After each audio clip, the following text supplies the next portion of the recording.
Dan kita mengambil maklum satu perkara, iaitu terdapat permohonan daripada individu yang berada di dalam kawasan PKPD yang telah pun menetapkan tarikh majlis perkahwinan, misalnya telah pun mengedarkan kad jemputan majlis perkahwinan anak-anak mereka.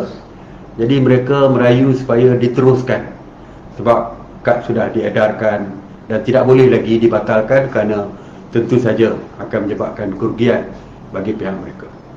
Oleh itu, mesyuarat bersetuju untuk membenarkan majlis perkahwinan ini diteruskan, dan mereka perlulah mematuhi setiap SOP yang telah pun kita perkenalkan dulu.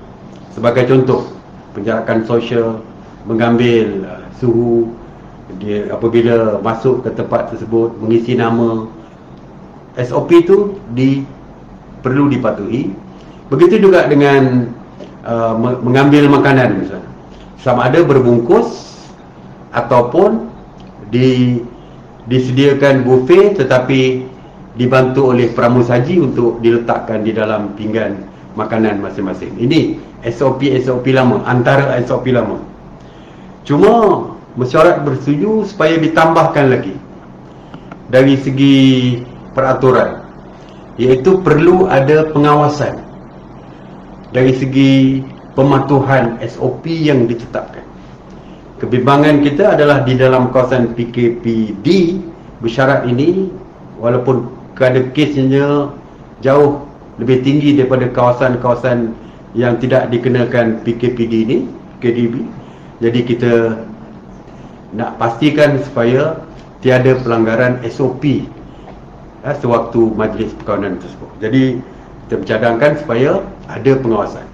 Jika di kampung, di kawasan perumahan, di dalam dewan dan sebagainya, kita mencadangkan supaya menggunakan anggota rela sebagai anggota yang mengawasi perjalanan majlis tersebut, supaya mereka boleh memantau dari segi pematuhan SOP.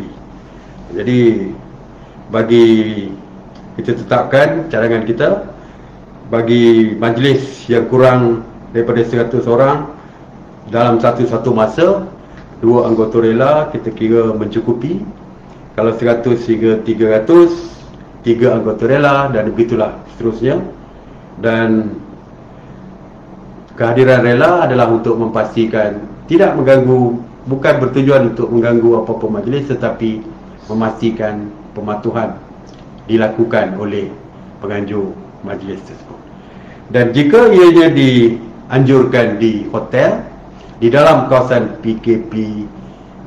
PKPD B bersyarat tersebut, pengurusan hotel mesti menyediakan pengawas-pengawas bagi mengawasi perjalanan majlis, bagi memastikan SOP dipatuhi.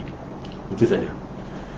Dan kita percaya jemputan bukan saja daripada dalam PKPD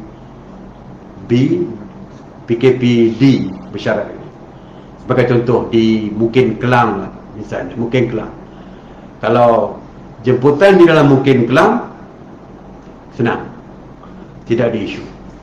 Tetapi kalau jemputan di luar daripada mungkin Kelang, misalnya mungkin daripada Kuala Lumpur untuk datang ke majlis tersebut, tentu mempunyai masalah dengan sekatan jalan raya. Jadi kita bersetuju supaya mereka yang daripada luar yang mendapat jemputan hanya perlu menunjukkan kad jemputan majlis kahwin untuk kebenaran masuk. Jadi ini bagi lebih mempermudahkan jemputan-jemputan untuk menghadiri majlis perkahwinan tersebut. Jadi kita harap di kawasan-kawasan majlis, di kawasan PKPD